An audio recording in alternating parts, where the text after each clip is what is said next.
बहुत समय पहले की बात है। एक घना जंगल था जहाँ विभिन्न प्रकार के जानवर और पक्षी रहते थे। उसी जंगल में एक बड़ा पेड़ था जिस पर कबूतरों का एक झुंड रहता था। कबूतर हमेशा मिलजुल कर रहते थे और एक दूसरे की मदद करते थे। उनके नेता एक बूढ़ा और बुद्धिमान कबूतर था जिनका नाम चतुर था। एक दिन चतुर कबूतर ने देखा कि जंगल में एक शिकारी आया है। शिकारी ने अपने जाल को पेड़ के नीचे बिछा दिया और उसके ऊपर कुछ दाने डाल दिए। चतुर कबूतर ने तुरंत खतरे को भांप लिया और उसने अपने साथियों को सावधान किया, दोस्तों नीचे देखो, वह शिकारी जाल बिछा रहा है और उसके ऊपर दाने बिखेर रहा है। हमें बहुत सावधानी बरतनी होगी।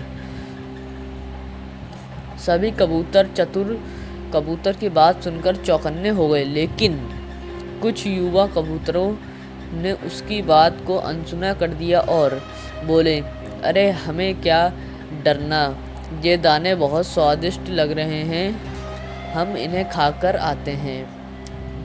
चतुर कबूतर ने उन्हें रोकने की कोशिश की, लेकिन वह नहीं माने और नीचे चले गए।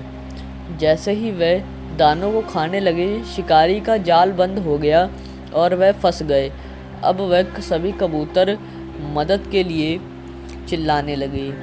चतुर कबूतर ने तुरंत अपनी बुद्धि का प्रयोग किया और बाकी बचे कबूतरों को कहा, घबराओ मत, हमें एक साथ मिलकर इस जाल को काटना होगा। यदि हम एकजुट होकर इस जाल को काटेंगे तो हम अपने साथियों को बचा सकते हैं। सभी कबूतरों ने मिलकर एकजुट होकर जाल को काटना शुरू किया। वह अपने तेज चोंचों से जाल के धागों को काटने लगे। थोड़ी ही देर में उन्होंने जाल को काटकर अपने साथियों को आज़ाद कर दिया।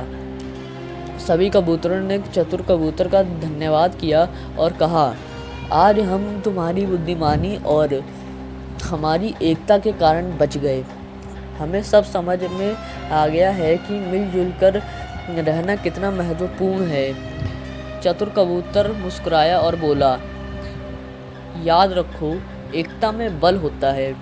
जब भी हम एकजुट होकर रहेंगे, कोई भी मुश्किलें हमें हरा नहीं सकती हैं।